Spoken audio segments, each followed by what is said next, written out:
The man known to history as King Cetshwayo of Zululand was born most probably in the year 1832 at the Mlambongwenya homestead in the southeast of Zululand, a kingdom in the northeast of what is now South Africa. His father was Mpande, a son of Senzengakona, a man who had been king of the Zulus through the 1790s and into the 19th century, maintaining his position down to 1816 when he died, though like nearly all Zulu rulers, Senzengakona's reign had been characterized by periods when his power was challenged, often by his own family members.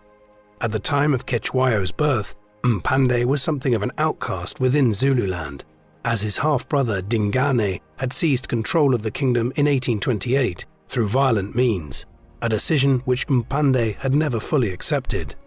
Cetshwayo's mother was Nkumbazi, a member of the Zungu chiefly house amongst the Zulus.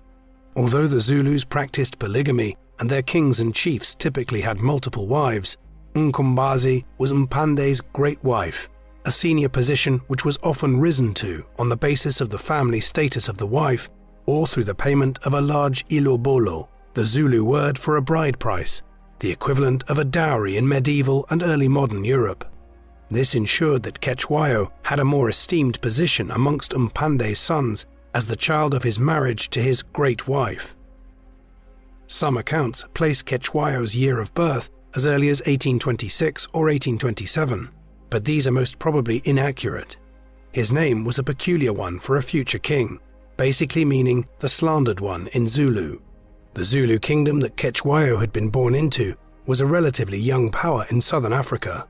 The Zulus were an Nguni people of the broader Bantu ethno-linguistic group which dominated most of the African continent south of Lake Victoria in east-central Africa.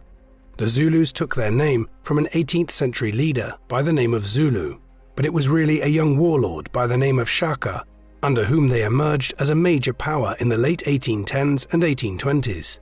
Shaka revolutionized their army, introducing an Nguni form of conscription and military tactics, including the use of regiments and new weapons. With these, he and his armies were able to establish Zulu control over a large stretch of territory in what is now the northeastern corner of South Africa, between the Tugela and Pongola rivers. Yet, as powerful as the Zulus became under Shaka, they were an anarchic people in many ways. Society was divided into kraals or homesteads, where powerful regional rulers based their positions on control of large heads of cattle and other resources. There was constant toing and froing in terms of who owed allegiance to whom.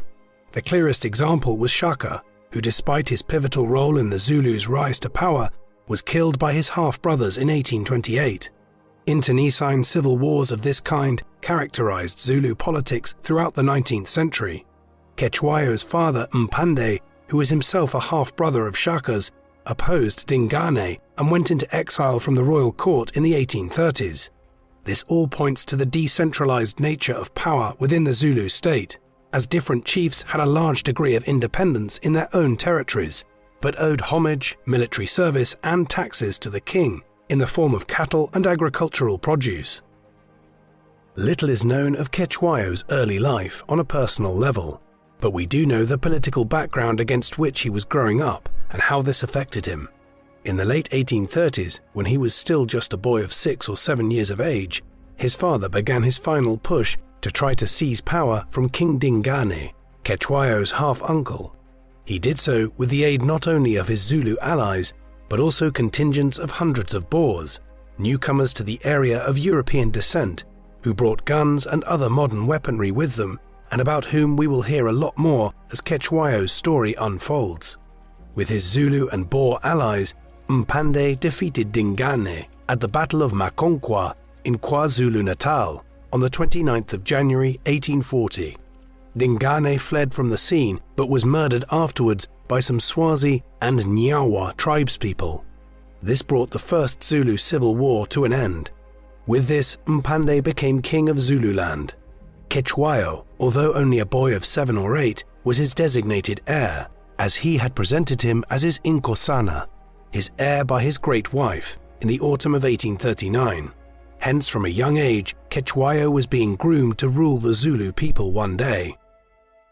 In 1850, when he was 18 years of age, Cetshwayo was recruited into the Zulu Iboto, an elite regiment of Impi warriors, one which included several other members of the Zulu aristocracy. This was a rite of passage for any future Zulu, as every king was expected to primarily act as a warlord as well as an overlord. 2 years later, the Itulwana Iboto that he was a member of was involved in a military clash with the Swazis of Swaziland, a neighboring people that the Zulus were briefly at war with in the early 1850s. It was also at this time that he befriended Mnyamama, an Inkosi or chieftain of the Buthelezi sect of the Zulus, a man who would become his chief advisor in later years when Cetshwayo became the de facto king of the Zulus. By this time, Cetshwayo's great size was apparent. He eventually reached a height of 6.5 foot, which was matched by his great girth. At one point, he is believed to have weighed approximately 25 stone or 350 pounds, though this was not just fat.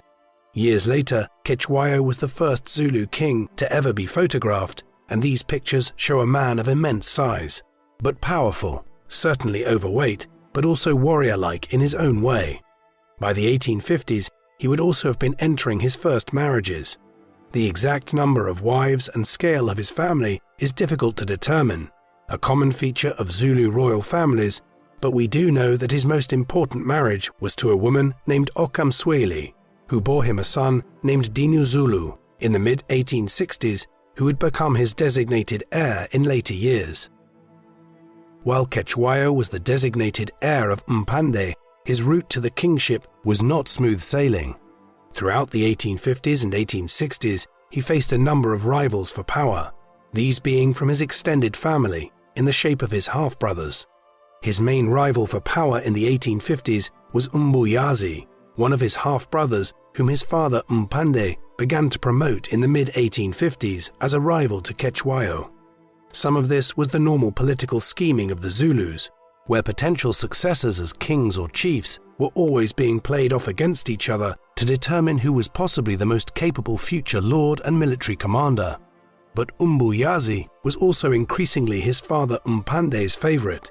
This is peculiar, for Mbuyazi's mother, Monase, had previously been a wife of King Shaka before his death in the 1820s, and there was a suspicion that Mbuyazi was actually a child of Shaka's. His position as a possible son of the great king may have been partly responsible for him being able to gather a large faction of supporters in the mid-1850s, while Cetshwayo had his own base of support on account of his father's earlier proclamation, back in 1839, of him as his heir. This was the context in which the Second Zulu Civil War broke out in 1856, between Cetshwayo and Mbuyazi to determine who would be their father's successor. In the end, the Second Zulu Civil War was a fairly short-lived affair. Once tensions boiled over between the half-brothers, Cetshwayo began mobilizing his supporters, which in the end numbered upwards of 20,000 Zulu warriors. Meanwhile, Mbuyazi headed south towards the Tugela River and the province of Natal, where his father had recently granted him lands. There, he built up his own support network. His army was substantially smaller than that of Cetshwayo. However, he benefited from an alliance with some of the local Boers, who brought modern European rifles and other weapons to his side. He also benefited from his army being commanded by a general named Nongolaza, who had been central to Mpande's victory over Dingane at the Battle of Makonkwa back in 1840. Now, Cetshwayo and Mbuyazi's forces met in a similarly decisive engagement in the Battle of Ndonda Kuska, near the Tugela River on the 2nd of December 1856. The battle was a brutal one, with thousands of Zulus killed, so much so that the site near it at the mouth of the Tugela River, where many of the bodies ended up afterwards, became known as Matambo, the place of bones. Mbuyazi was amongst the dead, and when the battle ended, Cetshwayo emerged victorious. His father, Mpande, would remain as the king in name, but Cetshwayo did not allow him to rule in practice thereafter, taking his revenge for Mpande's support for Mbuyazi by becoming the de facto ruler of Zululand henceforth, and even disparagingly referring to his father as Ixegwana, meaning the little old man. As bloody and as destabilizing as the civil wars within the Zulu realms during the 1850s and 1860s were, these were somewhat normal, a Zulu way of life, which had characterized their politics for decades. What was abnormal were events to the southwest and how they began to encroach in a growing manner into the life of the Zulus in the middle of the 19th century. Africa had not experienced the kind of extensive European colonization which had occurred in the Americas between the 16th and 18th centuries, a product of the climate and the presence of tropical diseases. The European presence was consequently limited to trading stations and small colonies at key locations around the coastline of sub-Saharan Africa. One of the most significant was the Cape Colony established at the southern point of Africa at what is now Cape Town, and its hinterland by the Dutch in the 1650s. This had subsequently become a haven for French and German Protestants fleeing religious persecution back in Europe, and the Franco-German Dutch community here became known as the Boers, an Afrikaans word meaning farmers. Their way of life in the Cape Colony was interrupted in 1806 when the British permanently took over the colony as part of the Napoleonic Wars, where Britain was at war with the Dutch, France's ally back in Europe, being ceded fully to Britain under the terms of the Anglo-Dutch Treaty of 1814. This was the beginning of a century of conflict and great change in southern Africa, of a kind which would impact enormously on Cetshwayo's reign and Zululand in general. Almost immediately from the point at which British rule became permanent in the Cape Colony, there were tensions between the new British administrators and the Boers, the latter of which were used to having a large degree of autonomy. New laws were imposed and taxes were increased, while the abolition of slavery in 1834 involved an overturning of the entire Boer economy, which had relied on approximately 35,000 slaves for labor, at a time when the Boer population was only slightly more than 30,000. The result of all this was that in 1836 groups of Boers began leaving the Cape Colony, along the southern coast and heading northeastwards towards the Orange River, in an exodus known as die Groot Trek, or the Great Trek, while the participants became known as the Voortrekkers, or Voortrekkers, or Pioneers. These Voortrekkers now began establishing new Boer states beyond the reach of the British Cape Colony. The Natalia Republic was the first of these Boer states, but it would be followed in years to come by the Orange Free State and South African Republic, while Griqua polities of mixed-race Boer and African people also emerged. Often these Boer republics were formed following clashes between the Voortrekkers and native groups, of which the Zulus were the most prominent. However, some came into being based on Boer-Zulu alliances. Cetshwayo's father, Mpande, had, for instance, formed an alliance with one of the Voortrekker leaders, Andries Pretorius, back in 1839. Their common ground was opposition to the British expansion, as no sooner had the Voortrekkers begun settling their new republics to the northeast of the Cape Colony than the British began also expanding northeastwards, trying to remove these new colonies as a threat to British control of southern Africa. In 1843, they annexed the Boer Natalia Republic and turned it into the British colony of Natal, near the southern borders of Zululand. Hence the Boers brought the British into the heartland of the Zulus from the 1830s onwards, and the clashes between the British and Zulus, which would come to characterize the latter half of Cetshwayo's reign, have their origins to some extent in the Great Trek. Cetshwayo's response to the Boers after becoming the power behind the throne in Zululand in late 1856 was complicated. His father had been allied with some of the Boers from as early as 1839, when he had acquired their aid to overthrow Dingane during the First Zulu Civil War. The situation was more complicated though from 1856 onwards, as the Boers had primarily supported Umbuyazi in the Second Zulu Civil War against Cetshwayo. Mpande had also agreed to relinquish some lands to the Boers in the 1840s as a reward for their aid in securing the Zulu throne. Finally, in the 1860s, the Boer republics continued to offer aid to rivals of Cetshwayo and also act as a safe refuge for several of his half-brothers during periods when they were conspiring to undermine him. All of this ensured that Cetshwayo was less amenable to the Boers than his father had been. At the same time, it was a complicated balancing act, as not all the Boer groups were united, and some courted Cetshwayo in the 1850s and 1860s in the hopes of acquiring land concessions from him over other Boer groups. In short, it was a complex political environment. It was made more complicated by the ever-turbulent Zulu political system. In the 1860s, Cetshwayo had to contend with continuing efforts to remove him from his position of power. These came from Umtonga and Uhamika Nzibe, two other half-brothers. These were often in exile amongst the Boers of the South African Republic in the late 1850s and early 1860s, where Cetshwayo found it difficult to deal effectively with them, particularly Umtonga, while Uhame was in and out of Cetshwayo's favour in the 1860s. There were numerous approaches pursued by Cetshwayo to try to deal with these threats, in part by offering more powerful rivals like Umtonga lands on the periphery of Zululand, where they had to contend with the Boers of the South African Republic, while in the case of one set of rival half-brothers, he simply had them and their mother, one of his father Mpande's wives, killed. It was a tortuous political situation, and even in the 1870s, when Cetshwayo seemed to have completely consolidated his control over Zululand, there were episodes of unrest in which it appeared that a new civil war could break out at any moment. Such was the anarchic political system of the Zulus. While Cetshwayo was further consolidating his position as the heir to his father and the de facto ruler of the Zulu kingdom in the 1860s, events were occurring directly to the west which would serve to accelerate the speed of European intervention in his territory.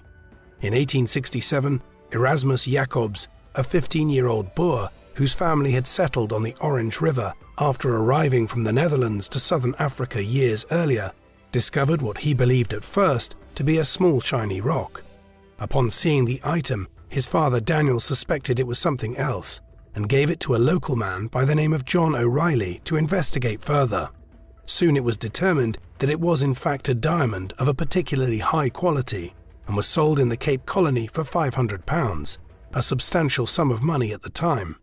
Word soon spread, and by the early 1870s, Kimberley region, near where the Jacobs had found what eventually became known as the Eureka Diamond, was experiencing a diamond rush as people came to mine and prospect in search of their fortune. Among them a young Cecil Rhodes, who would eventually become the most powerful figure in Southern Africa.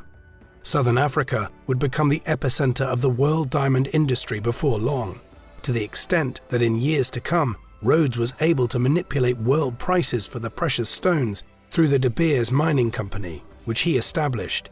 The diamond rush, which began at the very end of the 1860s, was a major spur towards British expansion in southern Africa in the 1870s, in ways which would have huge consequences for the Zulus and Cetshwayo. To British officials in Cape Town, the time had now come to try to unite the vast territories around southern Africa under British rule. There were reasons for doing so beyond the discovery of the diamond seams at Kimberley. By the dawn of the 1870s, the European age of imperialism was accelerating, as Britain and France in particular vied to control territories across Africa and Southeast Asia, as well as forcing China, Korea and Japan to open their countries after centuries of voluntary isolation from the rest of the world. The scramble for Africa followed, and the British were leading the way by consolidating their control over the southern reaches of the continent. Canada had provided an example for how they might achieve this. This was a country with a similar backstory to that of southern Africa. There had been a colony established there by the French in the 17th century, one which Britain wrested from it in 1763, at the end of the 7 Years' War, much like it had claimed the Cape Colony from the Dutch a half a century later. In the North American case, the British had also to deal with a former colonial population, which viewed themselves as French, native groups, and a vast region divided into district provinces and political entities. Yet in 1867, the British government had achieved a Canadian Confederation, whereby the provinces of Canada, Nova Scotia, and New Brunswick, with its people of French heritage, British administrators and native peoples were joined into a single country.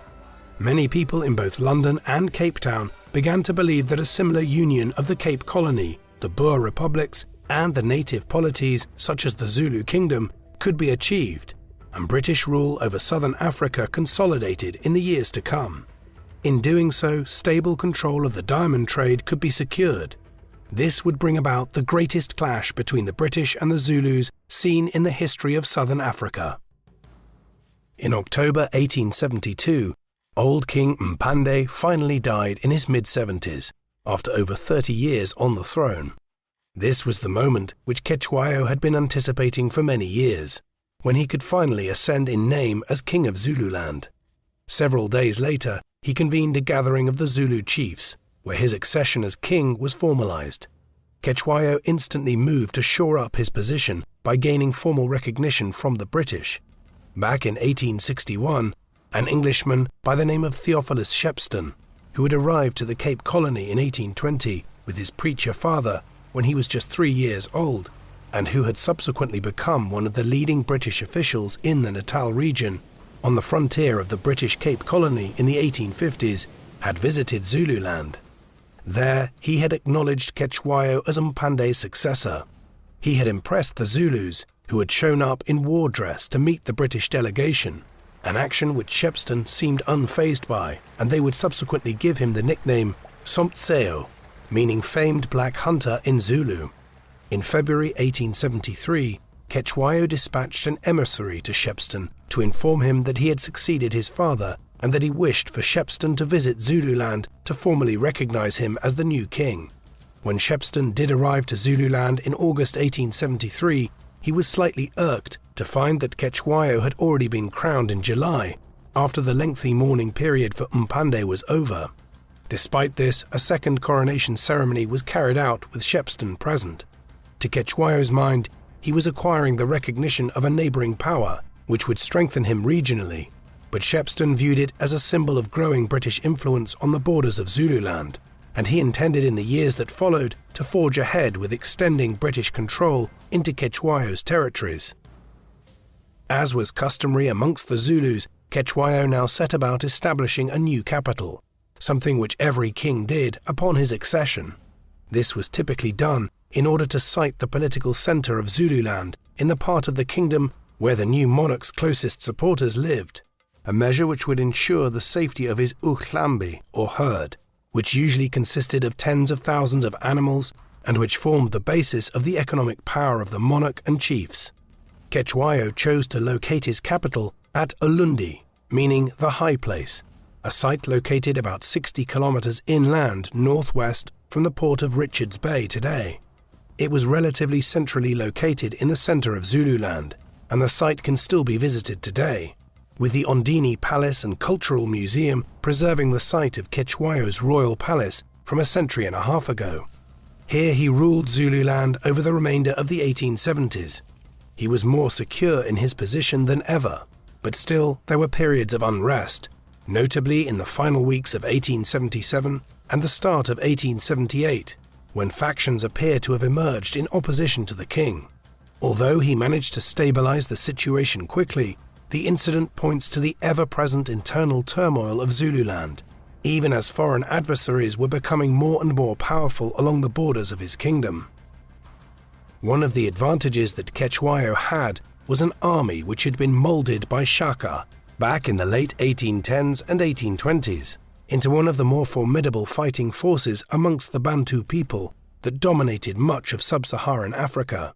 Zulu armies were divided into impis, regiments of fast-moving warriors armed primarily with short, stabbing spears and large cowhide shields for protection.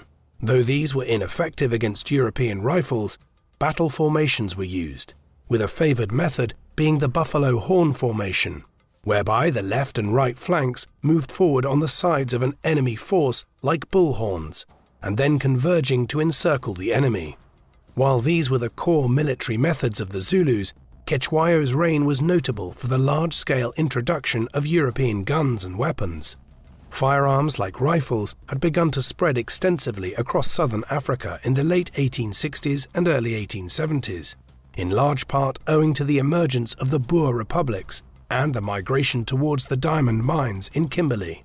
The latter site was a particularly good place for Zulus to obtain modern weapons, and so in the 1870s, Cetshwayo was actively acquiring guns to arm his impis. He was facilitated in this by the aid of John Dunn, a frontier hunter-trader operating in the Natal region, who became something of an advisor to Cetshwayo and was able to circumvent the British ban on selling firearms to the natives by importing from the Portuguese at Delagoa Bay in their colony of Mozambique to the north of Zululand. All of this was highly effective. One colonial newspaper in the Cape Colony claimed in August 1878 that there were as many as 20,000 firearms in Zululand, with the caveat, though, that the overwhelming majority were either second-hand rifles of questionable quality or else more antiquated muzzle-loading muskets of an 18th century design. Additionally, such guns are only functional as long as the supply of bullets and gunpowder lasts. As such, while many of Cetshwayo's soldiers were armed with guns by the late 1870s, these were often poor firearms and of limited use. The second half of the 1870s witnessed growing tensions all across the region, corresponding with northeastern South Africa today. The British, based out of Natal, just to the south of Zululand, were increasingly determined to bring the Boer republics and the native groups here under British rule. For their part, the Boers were anxious to maintain their independence and also to expand. This resulted in a war between the South African Republic and the Pedi or Marota people to the north of the Transvaal, under their leader Sekakuni in 1876. The Boers quickly annexed the Pedi Kingdom, an action which provided the leading British official in Natal, Theophilus Stepston, with an excuse to annex the South African Republic in 1877. The Boer state was largely powerless to prevent this in 1877, owing to a financial crisis of sorts there, and the growing incursions into the Transvaal, which had been underway for years owing to the diamond rush in Kimberley. However, the British annexation would only last a few years, and the South African Republic would re-establish its independence in 1881, following the brief First Boer War. Yet the immediate implication of the annexation in 1877 was that the British now surrounded much of Zululand, to both the south and the west. The noose was tightening on Cetshwayo. It wasn't only Shepstone who was determined to expand British rule across the vast region controlled by the Boer republics and the Zulus. In 1877, Sir Henry Bartle Frere, a Welsh administrator who had served extensively in British India, was appointed as the new High Commissioner for Southern Africa, a posting which made him the senior British official in the Cape Colony and Natal. He was determined to proceed with the Confederation policy.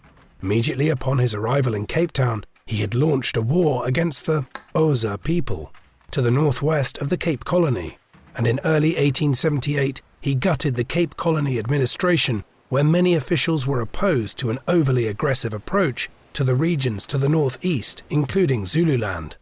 He also established a boundary commission to determine the exact border between Natal, the Transvaal and Zululand, before finally sending an ultimatum to Cetshwayo in December 1878, in response to a relatively minor clash on the border. This was deliberately designed to provoke conflict. Frere demanded that Cetshwayo hand over the individuals responsible for the border incident, pay a fine of hundreds of cattle, and allow the free entry of missionaries and British officials into Zululand. Most egregiously, he demanded that Cetshwayo disband the Zulu army and that a British resident would be installed in Ulundi, the implication being that this official would monitor the king's actions. This would doubtlessly have been a figure like Theophilus Shepstone, accompanied by a British regiment, and the ultimatum, which Cetshwayo was given just 20 days to respond to, was in essence a demand that the Zulu kingdom become a British protectorate, with Cetshwayo as a vassal of the Cape Colony. Unsurprisingly, when he received it, Cetshwayo began preparing his impis for war. The Anglo-Zulu War was fought over a period of just 6 months in the course of the first half of 1879. Yet despite how short the conflict was, it is probably the most celebrated of all the colonial conflicts fought in Africa or anywhere else during the age of European imperialism in the 19th and early 20th centuries. The war began on the 11th of January 1879. On New Year's Eve, Frere had granted Cetshwayo a brief extension to the ultimatum he had sent, while also ordering Lord Chelmsford, a senior British military commander in southern Africa, to begin preparing his troops at Rorke's Drift. a small British military station on the border with Zululand, to invade the Zulu kingdom. When the extension expired on the 11th, Chelmsford and his men marched into Zululand as an advance column, with further British troops and native auxiliaries being prepared in Natal for a larger invasion. Chelmsford's forces burned a small Zulu camp the following day. However, the invasion would be anything but straightforward. While the ultimatum and the extension to it, in late December 1878 and early January 1879, was still in force, Cetshwayo had been preparing his troops.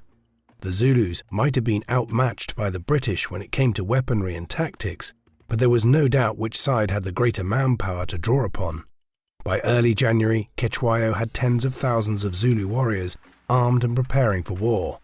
Upwards of 20,000 of these Zulu warriors engaged Chelmsford's advance column of troops, which consisted of just under 2,000 men, a combination of British troops and native auxiliaries, at the hill of Isandlwana in Zululand on the 22nd of January 1879. The Zulus were outmatched in terms of their armaments, with Chelmsford's forces largely equipped with breech-loading rifles, whereas only some of Cetshwayo's forces had firearms, and these were generally of an antiquated model. But with the Zulus outnumbering the British by nearly 10 to 1 and taken by surprise by the Zulu attack, Chelmsford's forces were heavily defeated. The central column of the British army, which was the forwardmost regiment, was completely destroyed, and after this the British beat a hasty retreat back towards Natal with just 500 or so soldiers, the rest lying dead on the battlefield.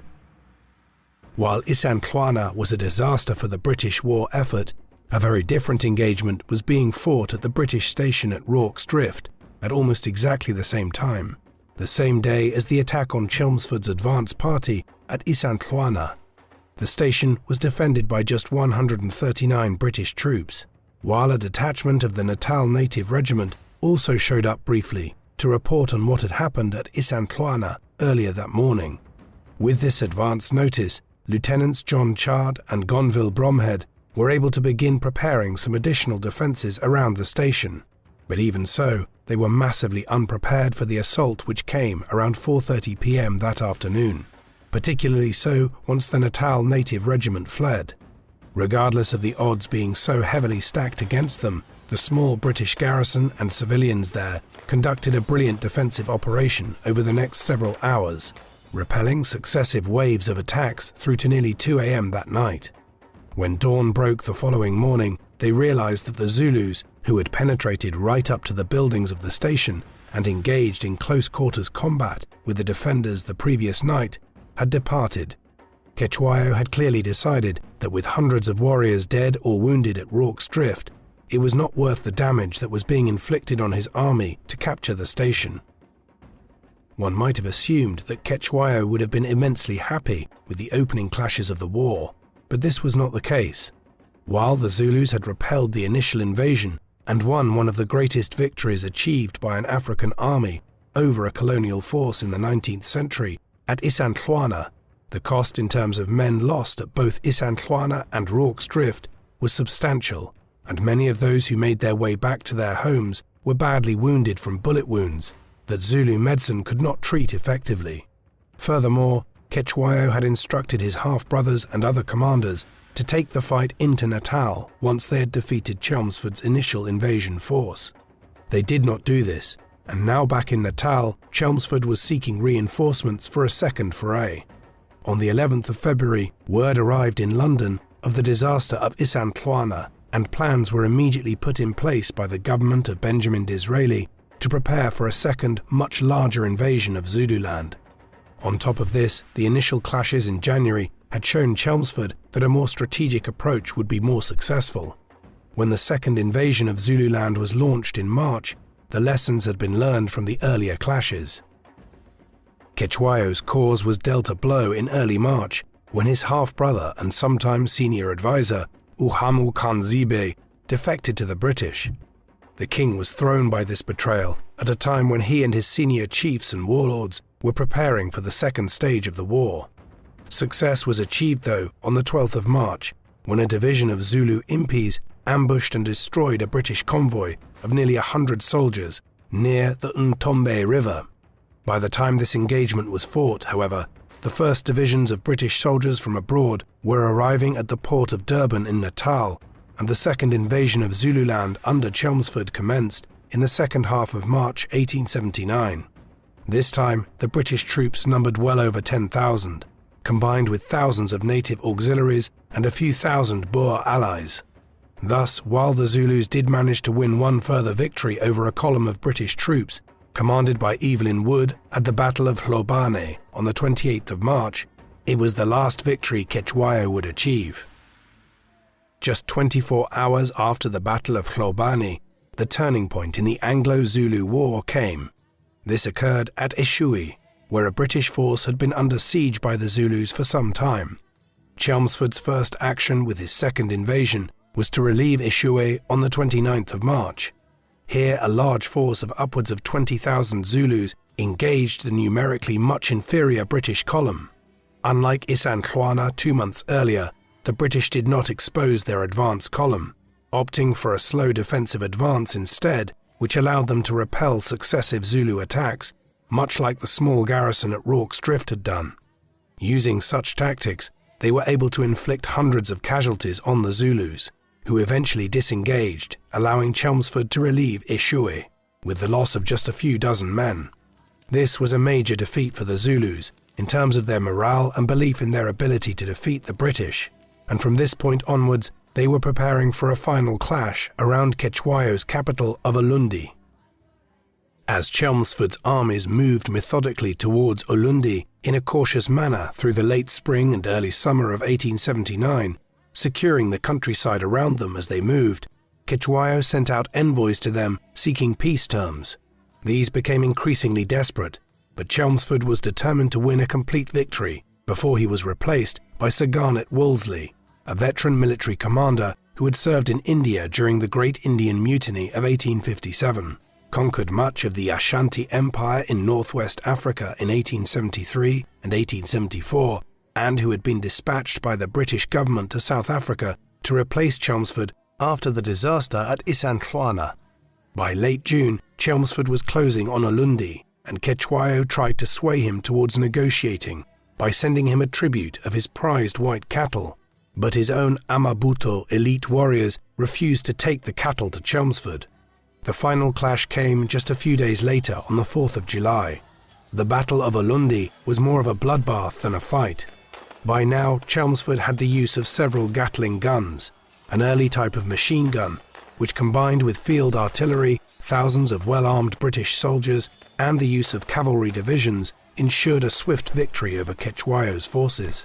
There were just over a dozen British soldiers killed, while by the end of the engagement, hundreds of Zulus lay dead, and over 1,000 more were injured before Cetshwayo's impis fled. With victory won, Chelmsford ordered the burning down of the kraal and the wider settlement of Ulundi, all with the goal of restoring his reputation after the humiliation of Isandlwana 5 months earlier. With defeat at the Battle of Ulundi, many of the Zulu chiefs abandoned the war effort and began negotiating peace terms with the British. Cetshwayo ended up going into hiding. The British made public declarations of how the king was deposed by them and that they were now intent on dividing Zululand up into 13 different territories, along the lines of the individual chiefdoms who had previously owed their allegiances to the Zulu king. Faced with utter defeat, Cetshwayo and his followers surrendered at the military camp of Garnet Wolseley on the 31st of October 1879, who by then had replaced Chelmsford as the senior commander in charge of the British war effort. There, he was not even greeted by the senior British military commanders, but was instead informed by a junior officer that not only was he no longer king, but he was also to be exiled from Zululand and sent to live in Cape Town under a loose arrest as a political prisoner. Cetshwayo is said to have wept when he learned this. Nevertheless, 4 days later, he duly boarded HMS Natal and sailed for Cape Town, the first time he had ever set foot on a boat. He was photographed during the journey, smiling ruefully at the camera. In Cape Town, Cetshwayo was detained at the Castle of Good Hope, the oldest fortification in the colony, built by the Dutch shortly after they arrived there in the 1650s. There he maintained a small court of his closest allies and followers, who had elected to join him in exile from Zululand.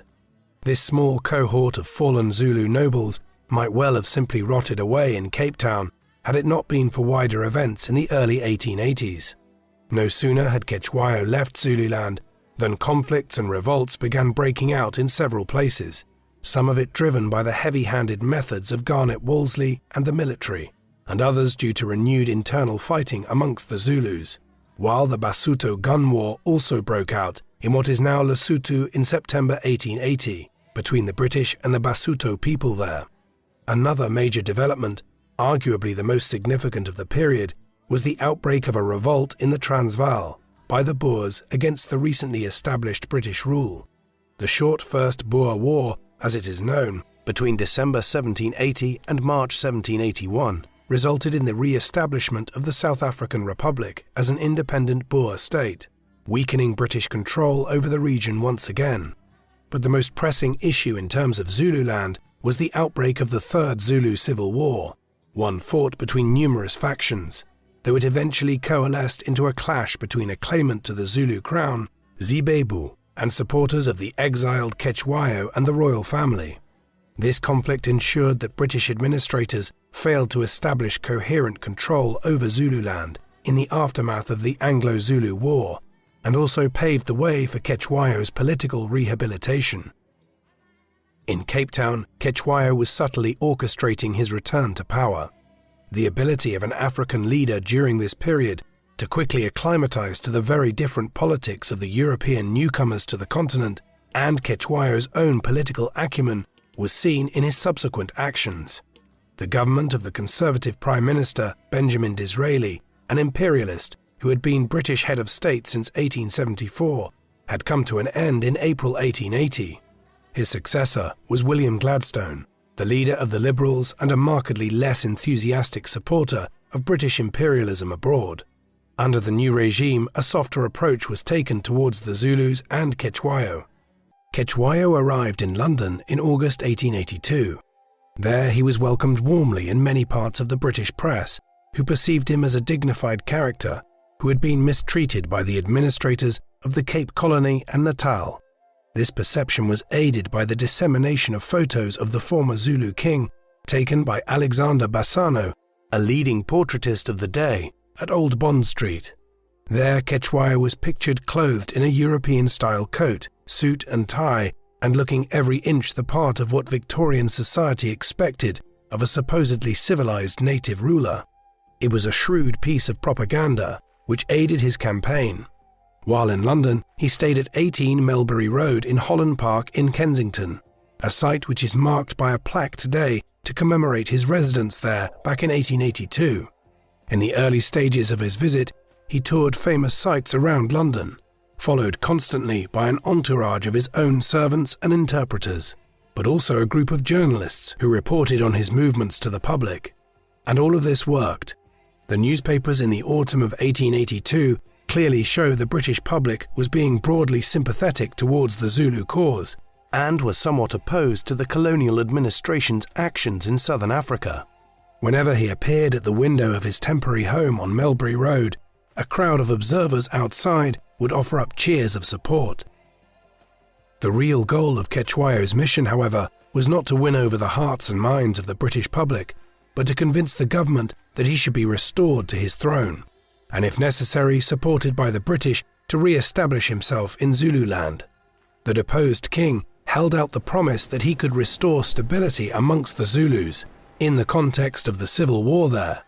In this, Cetshwayo won an early ally within the government to his cause, in the shape of the Earl of Kimberley, John Woodhouse, who was serving as the Secretary of State for the colonies. With Woodhouse's encouragement, Gladstone and his ministers began preparing the groundwork for Cetshwayo's restoration, and a meeting with Queen Victoria whilst the Zulu lord was in England was organised. Oddly, when he met the Queen on the 14th of August 1882, who was somewhat of a recluse for much of her reign, it was not in London, but on the Isle of Wight at Osborne House. The visit was attended by a handful of British officers who had served in the Anglo-Zulu War, and this created a tense atmosphere. Nevertheless, Victoria was impressed by the deposed king, who was clearly nervous on meeting her and noted in her journal that I recognized in him a great warrior who had fought against us, but rejoiced we are now friends. After the Queen responded favorably to him, Gladstone was able to sanction Cetshwayo's re-establishment as the king of the Zulus. Cetshwayo's hopes of being fully restored to his position as king were quickly dispelled on his return to Africa. There he learned that the British intended to partition Zululand into a number of different zones, and that he was only being restored as king and ruler of the central sections of Zululand, with the other regions bestowed on some of the other chiefs amongst the Zulus. This was a way of ending the civil war for the British, while also being a way to divide and rule, which the British had been employing in colonial settings since the 16th century, when they were first deployed in Ireland against the more powerful Gaelic lords there. Furthermore, when he proceeded towards Zululand, it became clear that he was not allowed to rule even this smaller territory freely. There would be British overseers watching everything and sanctioning or disallowing policy approaches dependent on whether they suited British interests.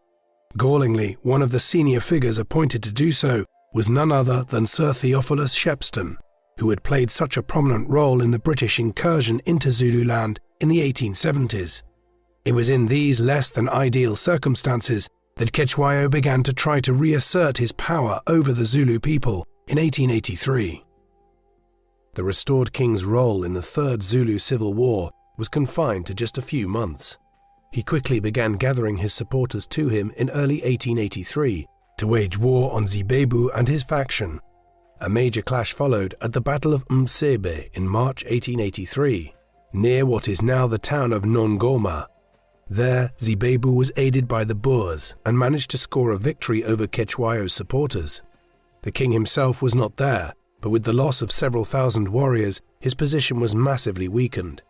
It was followed up by Zibebu in July 1883, where he attacked Cetshwayo's kraal at Undini, rampaging through the place.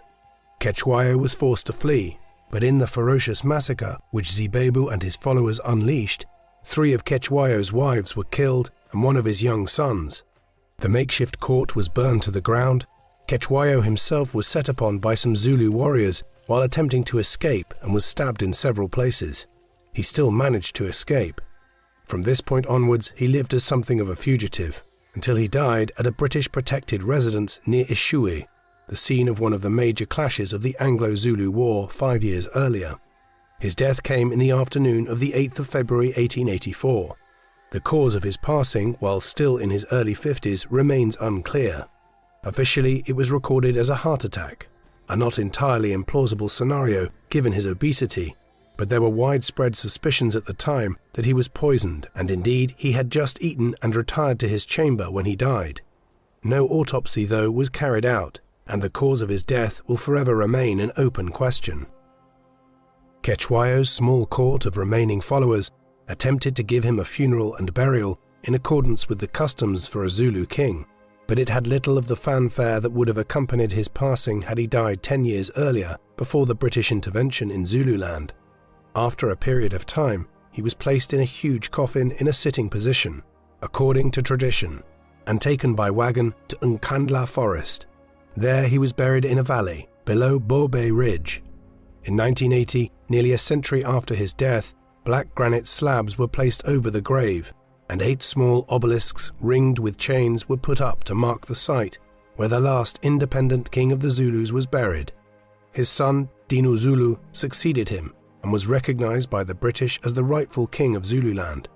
He managed to re-establish the royal family's power by allying with some of the Boers, who provided him with aid against Zibebu, in return for a section of Zululand which they subsequently established as a new Boer state again.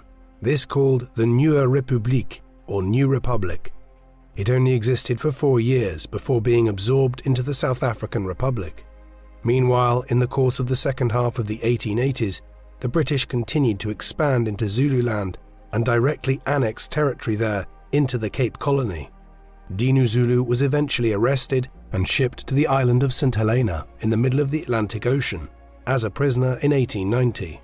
He remained there until 1897, when he was allowed to return home to a region where Zululand had been all but eradicated as a political entity and annexed by the British. Ultimately, the story of the decline of Zululand and the tripartite conflicts between the British, the Boers and the Zulus did not end in the 1880s.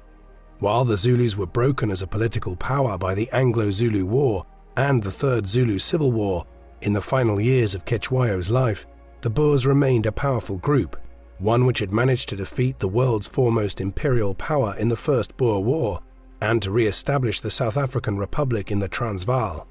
But the possibility of fresh conflict was accelerated in 1886 when gold was discovered at Witwatersrand in the Boer territory.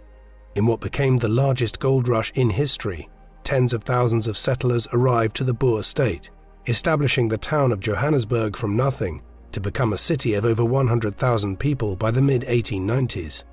As this occurred, the imperative for the British, who had continued to expand north into what is now Zimbabwe, but was then called Rhodesia after Cecil Rhodes, became to conquer the South African Republic, the greatest of the Boer states, along with the Orange Free State.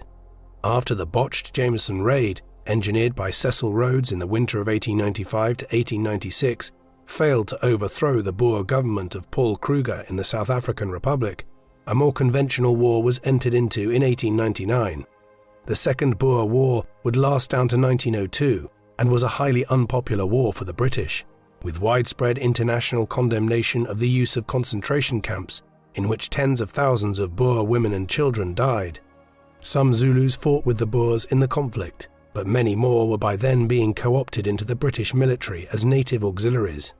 When the war ended in 1902, the Boer republics came to an end and were incorporated as British colonies. 8 years later, the Union of South Africa created the modern-day state of South Africa for the first time, out of the Cape Colony, the former Boer republics and Zululand. Thus, 28 years after Cetshwayo's death, the British efforts to consolidate their control of southern Africa into one colony were finally realized. King Cetshwayo was a formidable ruler of the Zulus. Any assessment of his life should acknowledge that the Zulu political system was somewhat anarchic and unstable.